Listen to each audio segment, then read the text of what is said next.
Hey guys, Plank2G here, and today I'm going to show you how to complete P2 Wardens. I'll explain the fight mechanics, attacks, strategy, and then walk you through a kill. For step-by-step purposes, I am going to assume that you are releasing Zabak during P3 and therefore blocked the east side during P1. I'm also assuming that you have all the Warden invocations on except for Insanity for a purposeful guide geared towards the majority of players learning.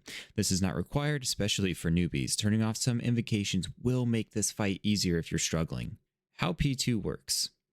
The premise is that you hurt the boss to expose and kill its core. When the core is exposed, we call this a down.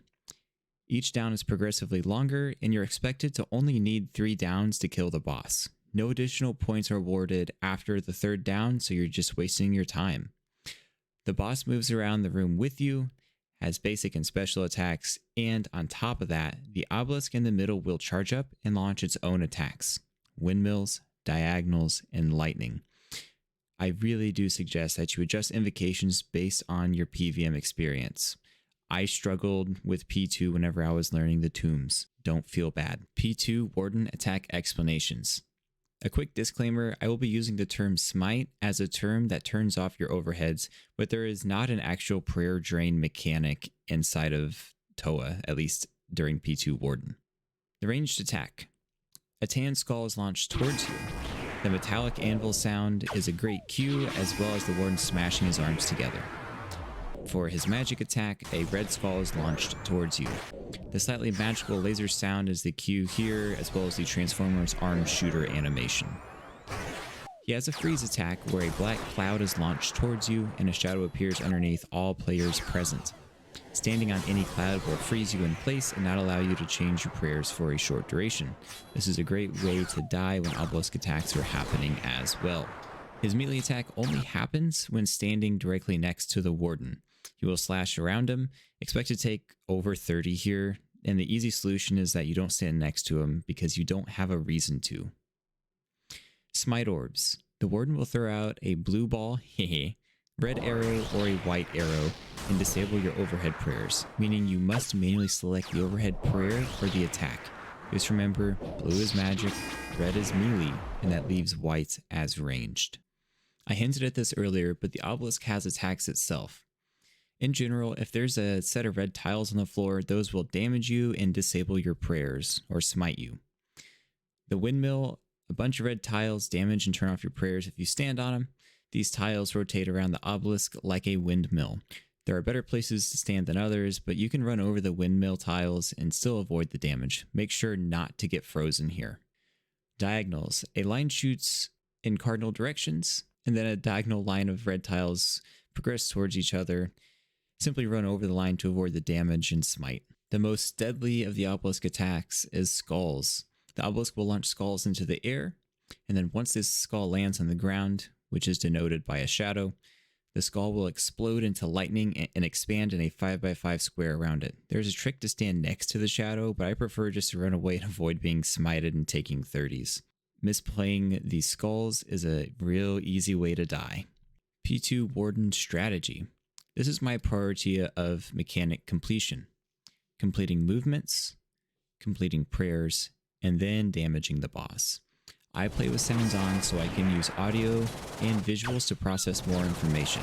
Personally, it's easier that way. Also, make sure your inventory is organized. This should be done before starting P1 Wardens, and it should be done as needed to ensure quick, easy switches, because my goodness, P2 Wardens does require a lot of switches. Attack the Wardens as soon as possible, and remember this mechanical priority: movement, prayer, DPS. I repeated that because I think that's important. My eyes generally do a pattern to gather information.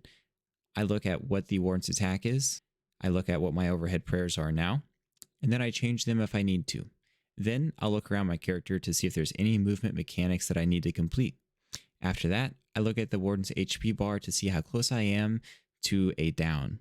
That allows me to have an extra 4 ticks to switch gear, drink the liquid adrenaline, or organize my inventory for an easy switch. A really common mistake that I tend to see is that people are reactive instead of being proactive. Instead of trying to gather information, they're waiting for it to be right in their face. Let's walk through a kill together. Once you destroy the obelisk, equip your mage gear, spawn a new thrall, and make your way towards the west side of the arena. Turn on your best offensive magic prayer and either protect magic or ranged. I suggest standing on one of my tile markers so you can move minimally for the windmills. From here, it is being flexible and understanding exactly what each attack is and what you need to do to complete the mechanic. When in doubt, ambrosia out. In here we have the deadly skulls, so what I'm doing is I'm running away from the shadows on the ground, and then if I have time, I'm changing my prayers. Once shadows are finished, I go back to my standard way, and I use the audio cue to see that I have the smite, and I put on the correct prayer. And remember, the smite ones, you have to manually place the prayer. Afterwards, the attacks are pretty quick, so just be aware of that. And for the down, I always cycle between the HP bar, my prayers, what's being thrown at me, so that way I can have those few extra ticks to sip that liquid adrenaline if need be. And for that first down, you can count 6 attacks, which is what I did.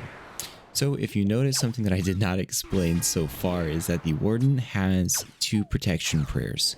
If you free the West Warden, then it will always be susceptible to Mage first, and then alternating between Mage and Range for the downs. First down will always be Mage, the second down will always be Range, the third one will always be susceptible to Mage.